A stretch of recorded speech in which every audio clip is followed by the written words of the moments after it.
Hello everyone, ഞാൻ doctor Danish Saleem. Cancer ഉണ്ടാക്കുന്ന 12 കാരണങ്ങളെക്കുറിച്ചാണ് പറയുന്നത്. ഇത് വളരെ വ്യക്തമായി അറിഞ്ഞിരിക്കുക, കാരണം പല ആളുകൾക്കും അതിനെക്കുറിച്ച് അറിയില്ല. ലോകാരോഗ്യ സംഘടനയുടെ കണക്കുകൾ പ്രകാരം ലോകത്ത് അർബുദം മൂലം ചികിത്സ തേടുന്നവരുടെ എണ്ണം 20 മില്യണിൽ കൂടുതലാണ്.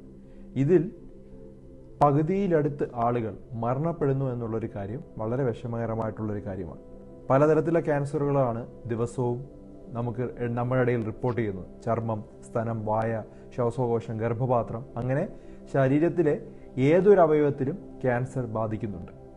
ഇപ്പം എന്തുകൊണ്ടാണ് ഈ ക്യാൻസർ വരുന്നത്, അല്ലെങ്കിൽ എന്തൊക്കെ കാര്യങ്ങൾ ഒഴിവാക്കിയാലാണ് ക്യാൻസറിൻ്റെ പിടിയിൽ നിന്ന് നമുക്ക് രക്ഷ നേടാനായിട്ട് സാധിക്കുന്നത്? ഇത് പലരും ചോദിക്കുന്ന ഒരു ചോദ്യമാണ്, അറിയേണ്ട ഒരു കാര്യവുമാണ്. ക്യാൻസറിന് കാരണമാകുമെന്ന് ഉറപ്പിച്ച് പറയാൻ കഴിയുന്ന ചില സാധനങ്ങൾ ലോകാരോഗ്യ സംഘടനയുടെ ഭാഗമായ IARC, international agency for research on cancer, തരംതിരിച്ചിട്ടുണ്ട്. ഇതിൽ വ്യക്തമായി ക്യാൻസർ ഉണ്ടാക്കുന്നതിനെ കുറിച്ച് നമ്മൾ അറിഞ്ഞിരിക്കുക. ഇതിൽ പലതും നമ്മൾ ദിനം പ്രതി ഉപയോഗിക്കുന്നവയാണ്. അറിവില്ലായ്മ കാരണം ഇത്തരത്തിലുള്ള അസുഖങ്ങൾ നമുക്ക് വരാതിരിക്കട്ടെ. അതുകൊണ്ട് തന്നെ ഇതിനെ വ്യക്തമായി അറിഞ്ഞിരിക്കുക, ഇത് മറ്റുള്ളവരെ പഠിപ്പിച്ചു കൊടുക്കുക. പല മരണങ്ങളും നമുക്ക് ഒഴിവാക്കാനായിട്ട് കഴിയും. ആദ്യമായിട്ട്, ചില ഇൻഫെക്ഷൻസ് കാരണം ക്യാൻസർ ഉണ്ടാവും. കേൾക്കുമ്പോൾ ഒരു തമാശയായിട്ട് തോന്നാം, പക്ഷേ നമുക്ക് എച്ച് പൈലോറി എന്നുള്ളൊരു ബാക്ടീരിയ നമ്മുടെ വയറിൽ സ്ഥിരമായി ഉണ്ട് എങ്കിൽ നമുക്ക് ഗ്യാസ്ട്രിക് ക്യാൻസർ ഉണ്ടാവും. വയറിലുണ്ടാവുന്ന ക്യാൻസർ എച്ച് പൈലോറി കണ്ടുപിടിച്ച് അതിനെതിരെയുള്ള ട്രീറ്റ്മെൻറ്റ് എടുക്കണം. ഡോക്ടർ ഡി ബെറ്റർ ലൈഫിൽ പല വീഡിയോയിൽ നമ്മൾ എച്ച് പൈലോറി ട്രീറ്റ്മെൻറ്റിനെ കുറിച്ച് പറഞ്ഞിട്ടുണ്ട്. രണ്ടാമത്തത് ഹ്യൂമൻ പാപ്പിലോമ വൈറസ് എന്നുള്ളൊരു വൈറസാണ്. ഇതിനെതിരെയുള്ള വാക്സിൻ ഉണ്ട്. നമ്മൾ പ്രായപൂർത്തിയാവുമ്പോൾ സ്ത്രീകൾ എടുക്കേണ്ട ഒരു വാക്സിനാണ്. ഇതെടുത്തു കഴിഞ്ഞാൽ ഈ ക്യാൻസറിനെതിരെ നമുക്ക് പ്രിവെൻഷൻ കിട്ടും. പക്ഷെ അല്ലെങ്കിൽ നമുക്ക് സെർവിക്കൽ ക്യാൻസർ ഉണ്ടാകാൻ സാധ്യതയുണ്ട്. പിന്നെ ഹെപ്പറ്റൈറ്റിസ് ബി എന്നുള്ളൊരു വൈറസ് കാരണം ലിവറിൽ ക്യാൻസർ ഉണ്ടാക്കാം. അതിനെതിരെയും പ്രതിരോധ കുത്തിവയ്പ്പുണ്ട്. കൃത്യമായി എടുത്തു കഴിഞ്ഞാൽ അതിനെ പ്രതിരോധിക്കാനായിട്ട് കഴിയും. ഹെപ്പറ്റൈറ്റിസ് സി എന്നുള്ളൊരു വൈറസ് അണുബാധയുണ്ട്. അത് കാരണവും ലിവറിൽ ക്യാൻസർ ഉണ്ടാവും. അത് നമ്മൾ പകരുന്നത് നമ്മൾ കൂടുതൽ പേരുമായിട്ട് ലൈംഗിക ബന്ധത്തിൽ ഏർപ്പെടുന്ന സമയത്തോ, അല്ലെങ്കിൽ നമ്മൾ ഈ നീഡിലുകൾ ഷെയർ ചെയ്യുവാണെങ്കിൽ, നമ്മൾ ഏതെങ്കിലും ഇഞ്ചക്ഷൻ എടുക്കുന്ന നീഡുകൾ മറ്റുള്ള ഷെയർ ചെയ്യുകയാണ്, ഇങ്ങനെയൊക്കെയാണ് ഹെപ്പറ്റൈറ്റിസ് സി നമുക്ക് അസുഖം അണുബാധ ഉണ്ടാകുന്നത്. അപ്പോൾ അതിന് വാക്സിൻ ഇല്ല. ഈ രീതികൾ പ്രൊട്ടക്റ്റ് ചെയ്യുക, അതിനാണ് അതിൻ്റെ മാർഗം. പിന്നുള്ളതെന്ന് പറഞ്ഞാൽ എയ്ഡ്സ് എന്നുള്ള അസുഖമാണ്. എയ്ഡ്സ് കാരണവും ഒരു തരത്തിലുള്ള ക്യാൻസർ ഉണ്ടാകാം. അപ്പോൾ എയ്ഡ്സ് ഉണ്ടാകാതിരിക്കാനുള്ള മാർഗങ്ങൾ നിങ്ങൾക്കറിയാം. നീഡിൽ ഷെയർ ചെയ്യാതിരിക്കുക, ലൈംഗിക ബന്ധത്തിൽ ഏർപ്പെടുമ്പോൾ സുരക്ഷാ മാർഗങ്ങൾ സ്വീകരിക്കുക, ഇത്തരത്തിലുള്ള കാര്യങ്ങളാണ് അത്. ഇപ്പോൾ എല്ലാത്തിനും നമുക്ക് പ്രിവെൻഷൻ ഉണ്ട്, മിക്ക കാര്യത്തിനും പ്രിവെൻഷൻ ഉണ്ട്. പക്ഷേ ഇത് അറിയാതിരുന്നാൽ ഈ അസുഖം വരാം. ഇതാണ് ആദ്യത്തെ കാരണം. ഇനി രണ്ടാമത്തെ കാരണം കെമിക്കൽസ് യൂസ് ചെയ്യുന്നതുകൊണ്ടാണ്. കെമിക്കൽസ് എന്ന് പറയുമ്പോൾ നമ്മൾ ആസ്ബസ്റ്റോസ് ഷീറ്റ് ഇല്ലേ, ആസ്ബസ്റ്റോസ് ഷീറ്റിൻ്റെ പൊടി നമ്മുടെ ആഹാരത്തിൽ കലർന്നു കഴിഞ്ഞാൽ നമുക്ക് ക്യാൻസർ ഉണ്ടാവും. ആർസനിക് എന്നുള്ളൊരു കെമിക്കൽ സ്ഥിരമായി ഉപയോഗിക്കുന്ന ഒരു സാധനമാണ്. അത് നമ്മുടെ സ്ഥിരമായ ആഹാരത്തിൽ കലർന്നാൽ അത് ക്യാൻസർ ഉണ്ടാവും. വിനൈൽ ക്ലോറൈഡ് എന്ന് പറഞ്ഞ സാധനം നമ്മുടെ ആഹാരത്തിൽ കലർന്നു കഴിഞ്ഞാൽ ഇതുണ്ടാവാം. പിന്നെ ആസിഡ് മിസ്റ്റ് എന്ന് പറയുന്ന സാധനം ആഹാരത്തിൽ. അപ്പോൾ കെമിക്കൽസ് എന്താണ്? ധാരാളം കെമിക്കൽസ് നമ്മുടെ ആഹാരത്തിൽ വീണു പോവുകയോ അല്ലെങ്കിൽ ഇൻഡസ്ട്രി ഏരിയകളിൽ ഇത് നമ്മൾ അകത്ത് നമ്മുടെ ഭക്ഷണം കഴിക്കുമ്പോൾ അതിൻ്റെ അകത്ത് ആഡായി കഴിഞ്ഞാൽ അത് കാരണവും ക്യാൻസർ ഉണ്ടാവും. അപ്പം നമ്മൾ ആ ഒരു കാര്യം ഒഴിവാക്കാനായിട്ട് ശ്രമിക്കുക. മൂന്നാമത്തത് റേഡിയേഷനാണ്. ഇപ്പോൾ റേഡിയേഷൻ എന്ന് പറയുമ്പോൾ മൊബൈൽ റേഡിയേഷൻ അല്ല, നമ്മൾ അൾട്രാ വയലറ്റ് ബി റേസ്, നമ്മൾ ഉച്ചയ്ക്കുള്ള വെയിൽ കണ്ടിന്യൂസ് ആയിട്ട് കുറേ ദിവസം കിട്ടുകയാണെങ്കിൽ, ഒത്തിരി നാൾ കിട്ടുവാണെങ്കിൽ നമുക്ക് സ്കിൻ ക്യാൻസർ ഒക്കെ ഉണ്ടാകാൻ സാധ്യതയുണ്ട്. ഇപ്പോൾ ഫോർ എക്സാമ്പിൾ, നമ്മൾ വൈറ്റമിൻ ഡി കിട്ടാൻ വേണ്ടി ഉച്ചയ്ക്കുള്ള വെയിലാണ് കിട്ടേണ്ടത്, കുറച്ച് നേരം, ഒരു 20 മിനിറ്റ്. അതിന് പകരം 2-3 മണിക്കൂർ കണ്ടിന്യൂസ് ആയിട്ട് കുറേ ദിവസങ്ങളിൽ ഈ അൾട്രാ വയലറ്റ് ബി റേസ് കിട്ടുകയാണെങ്കിൽ, കുറേ നാൾ നമുക്ക് കിട്ടുവാണെങ്കിൽ സ്കിൻ ക്യാൻസർ ഉണ്ടാകാൻ സാധ്യതയുണ്ട്. എന്ന് പറഞ്ഞ് വൈറ്റമിൻ ഡി കിട്ടാതിരിക്കുകയും ചെയ്യരുത്. അതും വൈറ്റമിൻ ഡി നമ്മുടെ ശരീരത്തിൽ കുറയാൻ കാരണമാവും. അപ്പോൾ അതൊരു കാരണമാണ്. അതുപോലെ തന്നെ ധാരാളം എക്സ്റേകൾ, നമ്മൾ ഒത്തിരി CT സ്കാനും എക്സ്റേകളും ധാരാളം, ഒരു 20 എണ്ണമൊക്കെ എടുത്താലൊന്നും കുഴപ്പമില്ല. പക്ഷെ ഒരു 100 എണ്ണം അല്ലെങ്കിൽ ഒത്തിരി, ഇപ്പം എക്സ്റേ ടെക്നീഷ്യൻ പ്രോപ്പർ പ്രൊട്ടക്ഷൻ ഒന്നും ഇല്ലാതെ ഈ എക്സ്റേ എക്സ്പോഷർ ഉണ്ടാവുകയാണെങ്കിൽ അവർക്കും ക്യാൻസർ ഉണ്ടാകാൻ സാധ്യതയുണ്ട്. അവർക്ക് മാത്രമാണ്, അല്ലാതെ 1-2 എക്സ്റേ എടുത്തെന്ന് പറഞ്ഞൊരിക്കലും ക്യാൻസർ. അപ്പോൾ ആവശ്യമുണ്ടെങ്കിൽ മാത്രം എക്സ്റേ എടുക്കുക. ഇപ്പം മിക്ക രോഗികൾ വന്നാലും ഉടനെ തന്നെ എക്സ്റേ എടുക്കാനാണ് പറയുന്നത്.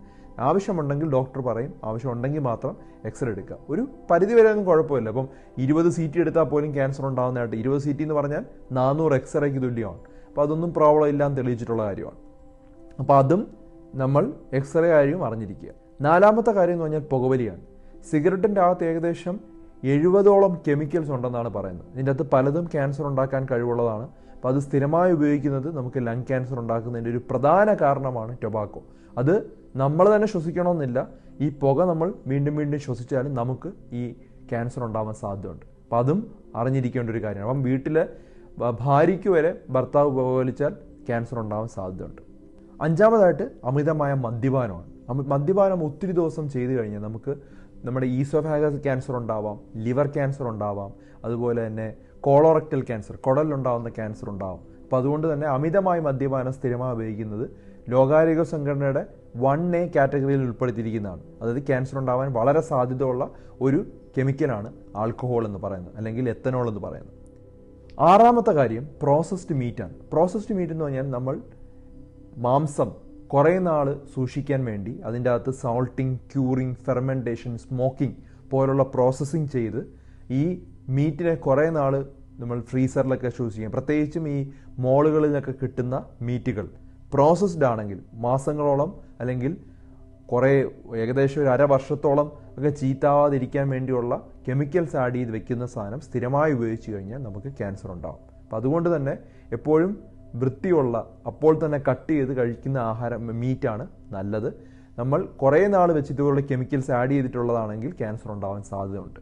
ഏഴാമത്തെന്ന് പറഞ്ഞു കഴിഞ്ഞാൽ ആർത്തവ വിരാമം ഉണ്ടായവർ നമ്മൾ എന്ത് ചെയ്യും, പല ഹോർമോണൽ ചേഞ്ച് ഉണ്ടാവും. അവരുടെ ശരീരം ചൂടാകുക, അവർക്ക് ഇമോഷണൽ ചേഞ്ച് ഉണ്ടാവുക, ദേഷ്യം ഉണ്ടാവുകയൊക്കെ ചെയ്യും.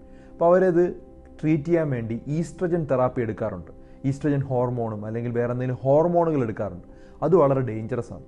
പണ്ടൊക്കെ അങ്ങനെ കൊടുക്കുമായിരുന്നു, പക്ഷെ അത് വളരെ ഡേഞ്ചറസ് ആയിട്ട് ക്യാൻസർ ഉണ്ടാകുമെന്ന് കണ്ടുപിടിച്ചുകൊണ്ട് ഇപ്പം മിക്ക ആളുകൾക്കും കൊടുക്കാറില്ല. പക്ഷെ ഇപ്പോഴും പല ആളുകളും ചോദിച്ച് വാങ്ങിച്ച് കഴിക്കുന്നുണ്ട്. അത് ക്യാൻസർ ഉണ്ടാക്കുന്ന വളരെ വലിയൊരു ഏജന്റാണ്. അപ്പോൾ അത് ഒഴിവാക്കേണ്ടത് തന്നെയാണ്. അടുത്തതായിട്ട് അഫ്ലാടോക്സിൻ എന്നുള്ളൊരു ഫംഗൽ ഇൻഫെക്ഷനാണ്. മിക്കവാറും നമ്മൾ ആഹാരം പുറത്തു വയ്ക്കുമ്പോൾ അതിനകത്തൊക്കെ ഫംഗസ് വരും. നമ്മൾ ചിലപ്പോൾ അത് കാര്യമാക്കാതെ കഴിക്കാറുണ്ട്. അത് ശരിക്കും അഫ്ലാടോക്സിൻ ആണെങ്കിൽ അത് ക്യാൻസർ ഉണ്ടാക്കാൻ സാധ്യതയുണ്ട്. കാരണം ഇത് മോൾഡ് ആസ്പെർഗില്ലസ് എന്നുള്ളൊരു കാറ്റഗറി വരുന്നതാണ്. ഇത് സാധാരണ കാണുന്നത് നമ്മൾ ഈ കോണൊക്കെ വെളി വെച്ച് കഴിഞ്ഞാൽ അല്ലെങ്കിൽ ധാന്യങ്ങൾ, പ്രത്യേകിച്ചും ഈ ഗോതമ്പ് പുറത്ത് വെച്ച് കഴിഞ്ഞാൽ അതിൻ്റെ അകത്ത് വരാം. അരി പുറത്ത് വെച്ച് കഴിഞ്ഞാൽ അതിൻ്റെ അകത്തൊക്കെ വരുന്ന ഫംഗസ് ഇത്തരത്തിൽ അഫ്ലാടോക്സിനാണ്. അതുപോലെ തന്നെ കോട്ടൺ സീഡ് നമ്മൾ വെച്ച് കഴിഞ്ഞാൽ അങ്ങനെ വരാം. പിന്നെ നട്ട്സ്, സൺഫ്ലവർ സീഡൊക്കെ വെക്കുമ്പോൾ ഉണ്ടാവുന്ന ഒരു ഫംഗൽ അണുബാധയാണ് അഫ്ലാടോക്സിൻ. അത് കഴിച്ചു കഴിഞ്ഞാൽ നമുക്ക് ക്യാൻസർ ഉണ്ടാകാൻ സാധ്യതയുണ്ട്. അപ്പോൾ അതും ഒഴിവാക്കേണ്ടതാണ്. അപ്പോൾ ഫംഗൽ ഉണ്ടെങ്കിൽ ആഹാരം കഴിക്കാതിരിക്കുക. അടുത്ത് നമ്മൾ ശ്രദ്ധിക്കാത്തൊരു പോയിന്റാണ് വുഡ് ഡസ്റ്റ് എന്ന് പറയും. അതായത് തടി ചീകുമ്പോൾ ഉണ്ടാവുന്ന പൊടി. പ്രത്യേകിച്ചും ആശാരികളും അതുപോലെ തന്നെ ഈ തടി ചീകുന്നവർ സ്ഥിരമായി അത് ചീകുകയും അത് ശ്വസിക്കുകയും ചെയ്തു കഴിഞ്ഞാൽ അത് ക്യാൻസർ ഉണ്ടാക്കാൻ സാധ്യതയുള്ളൊരു കാര്യമാണ്. പലർക്കും അത് അറിയാത്തൊരു പോയിന്റാണ്. അതുകൊണ്ട് തന്നെ അത് വളരെ കാര്യമായിട്ട് എടുക്കുക. ഇത്തരത്തിലുള്ള പൊടികൾ നമ്മൾ ശ്വസിക്കാതിരിക്കുക. വുഡ് ഡസ്റ്റ് നമ്മൾ സ്ഥിരമായി ശ്വസിച്ചു കഴിഞ്ഞാൽ അത് ശരീരത്തിൽ ക്യാൻസർ ഉണ്ടാക്കുന്ന ഒരു പോയിന്റാണ്. അതുപോലെ തന്നെ നമ്മൾ ആഹാരം കഴിക്കുന്ന സമയത്ത് നമ്മൾ കരിഞ്ഞ കറുത്ത കളറിലുള്ള ആഹാരം കഴിക്കാൻ, ഇപ്പോൾ ചിക്കനൊക്കെ ആണെങ്കിൽ നല്ല ചാർക്കോളായിട്ട് നല്ല കരിഞ്ഞ ചിക്കൻ കഴിക്കാൻ, അല്ലെങ്കിൽ മീനൊക്കെ നമ്മൾ പൊരിച്ചതിന് ശേഷം അതിൻ്റെ ആ കരി കഴിക്കാൻ പലവർക്കും ഇഷ്ടമാണ്. പ്രത്യേകിച്ചും സ്ത്രീകൾക്കും കുട്ടികൾക്കൊക്കെ ഇഷ്ടമാണ്. പക്ഷെ അത് സ്ഥിരമായി കഴിച്ചു കഴിഞ്ഞാൽ അത് നമുക്ക് ക്യാൻസർ ഉണ്ടാക്കുന്ന ഒരു കാര്യമാണ്. അപ്പോൾ അത് പൂർണ്ണമായി ഒഴിവാക്കേണ്ട ഒരു കാര്യമാണ്. അതായത് ടാൻ കളർ ഓക്കെയാണ്, ടാൻ ആയ കുഴപ്പം. പക്ഷെ ബ്രൗൺ മാറി അത് ബ്ലാക്ക് ആകുമ്പോഴാണ് പ്രശ്നം. അതിൻ്റെ അകത്ത് അക്രിലമൈഡ് എന്നുള്ളൊരു കെമിക്കൽ ആവുകയാണ്. അത് കഴിക്കുമ്പോഴാണ് നമുക്ക് ക്യാൻസർ ഉണ്ടാകുന്നത്. അപ്പോൾ ഒരു കാരണവശാലും അത്തരത്തിൽ കരിഞ്ഞിട്ടുണ്ടെങ്കിൽ ആ ഭാഗം നമ്മൾ കഴിക്കാതിരിക്കുക. അത് നല്ല ടേസ്റ്റാണ്, പക്ഷെ അത് നമ്മൾ കഴിച്ചു കഴിഞ്ഞാൽ അത് സ്ഥിരമായി കഴിച്ചാൽ അത് ക്യാൻസർ ഉണ്ടാക്കാൻ സാധ്യതയുള്ളൊരു കാര്യമാണ്. അതുപോലെ തന്നെ നമ്മൾ കളറിങ് ഏജൻറ്റ് സ്ഥിരമായിട്ട് കളറിങ് ഏജൻറ്റ് നമുക്ക് പെർമിറ്റ് ചെയ്തേക്കുന്ന കളറിങ് ഏജൻറ്റ് ഉപയോഗിച്ചാലും കുഴപ്പമില്ല. പക്ഷെ പലരും കളറിങ് ഏജൻറ്റ് ഉപയോഗിക്കുന്നത് പെർമിഷൻ ഇല്ലാത്ത അല്ലെങ്കിൽ പെർമിറ്റീവ് അല്ലാത്തതിൻ്റെയും കാട്ടും കൂടുതലായിട്ടുള്ള കളറിങ് ഏജൻറ്റ് ഉപയോഗിക്കുന്നുണ്ട് പല ആഹാരങ്ങളിലും. അങ്ങനെയുള്ള കളറിങ് ഏജൻറ്റ് സ്ഥിരമായി നമ്മൾ കഴിക്കുകയാണെങ്കിലും നമുക്ക് ക്യാൻസർ ഉണ്ടാകാൻ സാധ്യതയുണ്ട്. അപ്പം നമ്മൾ നാച്ചുറൽ കളർ കഴിക്കുകയോ അല്ലെങ്കിൽ പെർമിറ്റ് ചെയ്തേക്കുന്ന കളറുകൾ അതിൻ്റെ അളവിൽ തന്നെ കഴിക്കാനായിട്ട് നോക്കുക. അതിൽ കൂടുതൽ കളർ ചെയ്തേക്കുന്ന ആഹാരങ്ങൾ നമ്മൾ കഴിക്കുമ്പോൾ അത് ക്യാൻസർ സ്ഥിരമായി കഴിക്കുകയാണെങ്കിൽ നമുക്ക് ക്യാൻസർ ഉണ്ടാവാൻ സാധ്യതയുണ്ട്. അടുത്തതായിട്ട് നമ്മൾ ഈ വെൽഡിങ് ഫ്യൂംസ് ഇല്ലേ, നമ്മൾ വെൽഡ് ചെയ്യുന്ന സമയത്ത് ഉണ്ടാകുന്ന ആ ഫ്യൂംസ്, ആ ഒരു പുക നമ്മൾ സ്ഥിരമായി ശ്വസിച്ചു കഴിഞ്ഞാൽ നമുക്ക് ക്യാൻസർ ഉണ്ടാകും. അപ്പോൾ അതും നമ്മൾ പുക ശ്വസിക്കാതിരിക്കാൻ ശ്രദ്ധിക്കേണ്ട ഒരു കാര്യമാണ്. ഇതിൻ്റെ അകത്ത് പല കാര്യങ്ങളും പലർക്കും അറിയില്ല. ഇപ്പോൾ പൂപ്പൽ കഴിച്ചാൽ ഒരു ക്യാൻസർ ഉണ്ടാകുമെന്ന് ആരും വിശ്വസിക്കാത്ത കാര്യമാണ്. അതുപോലെ തടിയുടെ പൊടി നമ്മൾ ശ്വസിച്ചു കഴിഞ്ഞാൽ ക്യാൻസർ ഉണ്ടാവും എന്നൊക്കെ പറഞ്ഞാൽ ആരും വിശ്വസിക്കത്തില്ല. പക്ഷേ international agency for research on cancer അവർ കണ്ടുപിടിച്ച 1A കാറ്റഗറിയിലുള്ള മിക്ക കാര്യങ്ങളാണ് ഞാൻ പറഞ്ഞത്. ക്യാൻസർ ഉണ്ടാകുമെന്ന് ഉറപ്പുള്ള കാര്യങ്ങളാണ് ഈ പറഞ്ഞത്. ഈ 12 കാര്യങ്ങൾ നിങ്ങൾ ഒഴിവാക്കുക.